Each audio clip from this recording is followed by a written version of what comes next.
I was one of the 12 selected students to be going on a trip to Xizhou.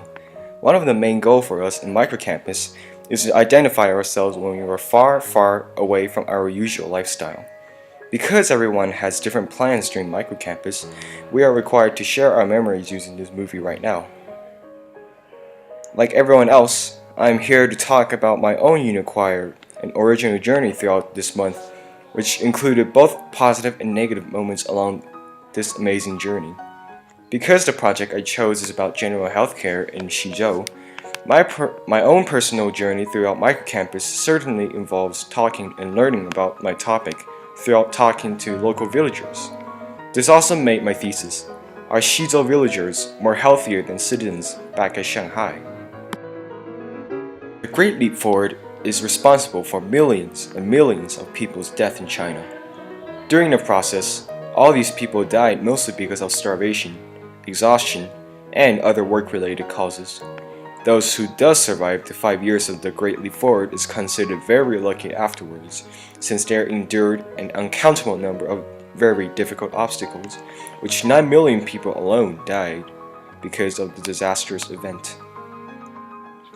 What exactly is the Great Leap Forward? The Great Leap Forward is one of the most ambitious plans China has ever conducted. Before the Great Leap Forward, Chairman Mao has a plan to return the debt they owe to the Soviet Union and surpass every single other countries, including Europe, by rigorously boosting production in just 15 years. Starting in 1958, elders today in Xizhou and other rural areas, including Xizhou, are forced to wake up every day at 4 a.m. and work all the way till 10 p.m. during that time period. This includes expanding farmland every day, chopping down wood, and even burning steel in villagers' homes. That includes walking all the way to the mountains, chop down wood, walking all the way back home again, and repeating until the day is over. The Opium War is known as the humiliation period of China, since they suffered great losses while being blindfolded by the thought that they were on top of the world in trades. The Opium War happened when Great Britain is fed up by the thought that China has blocked the trading route with them. Not only did Britain lose money by buying Chinese tea under the influence of the ever-expanding demands in England, China also blocked the trading route because they realized that opium is slowly forcing Chinese citizens to trade with Britain due to the addiction and the own growing demand for opium. Because of this, Britain declared war with China, bombing Canton, now known as Hong Kong, recklessly while gaining territorial control over Hong Kong after effortlessly winning the war. Since then, Britain has been forcing opium into China to make China repair the debt back to Britain for all the silk, tea, and porcelain they traded with. Opium pipes can still be found today in Xizhou, and elders most commonly use them. For some reason, this also made kids as young as 15-year-olds to smoke cigarettes in Xizhou too, presuming that they had known each other for a while. Sit outside and relax in the warm sunlight. Most of them walk around as an exercise, and some of them even bike around Xizhou for fun. Those who run shops usually treat their shop as a selling booth and a place to relax, as you might frequently see some home furniture in the back of their store. The typical teen's lifestyle is very much like our school too. Some of them frequently go to their friends' houses to hang out with each other. They go to school at 7 and they leave school at 4:30. However, they take a break during lunchtime and they get to go out to restaurants to get their lunch, which is why you can see students out in the streets during noon. Throughout my journey, my expectations about Xizhou before I came were thoroughly disproved throughout my journey. I had expected elders and other villagers to be very healthy and beaming with energy, expected that traditional Chinese doctors can be commonly found throughout the village, and also expected that the place were very lively and inviting. Sadly, not even half of these expectations were true, meaning that there were obvious areas that I could learn more and consider about in the future.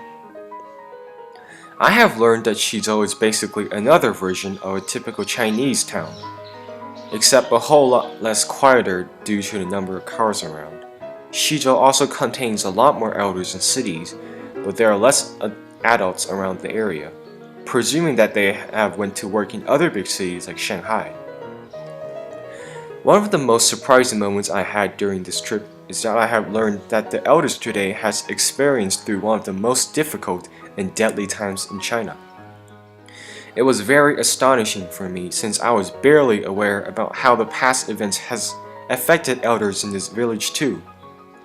One of the most common yet unforgettable stories I heard throughout the village is when they are as young as we are, they were forced to do both mental and physical agonizing hours of work in the field for 5 years straight during the horrendous, deadly period of a certain period of China.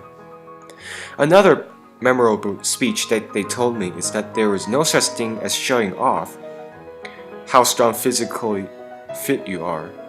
During the Great Leap Forward, maintaining a healthy body is pure survival, and it is extremely valuable to maintain a strong body during that time, since you need to work from dawn to dusk every day. This trip also revealed my true character that I would have never known if I had not gone to this trip. This trip revealed that I appreciate art and beautiful moments a lot more if I am away from distractions from phones, computers, etc. However, it is likely that I will get drawn back to these distractions when I get back home, because Shanghai is nothing like the peaceful, clean Xizhou I have experienced during this trip. I learned that procrastination could be both a good thing and a bad thing. Some people might say that procrastination is totally bad and should be avoided entirely. I disagree. Procrastination can get your mindset motivated in a productive mindset if you know how to do it. It is a skill you need to learn and be smart about when to use it compared to simply burying your brain to doing things that is boring and keep on telling yourself that it's required. I need to admit that I am not 100% sure if I can handle what I call controlled procrastination, but I need to admit that I have experienced part of the experience. What I could or wish I could have done better next time is I need to develop a plan about remember simple things, like attending a meeting at the right time. I do not mean to simply pay more attention when I am receiving instructions. I need to actually develop a kind of system like writing things down when I am receiving instructions. In other words, so much for my teacher Mr. T's crystal clear instructions he gave me every time. I'm the one that needs to actually deal with the information he gave me.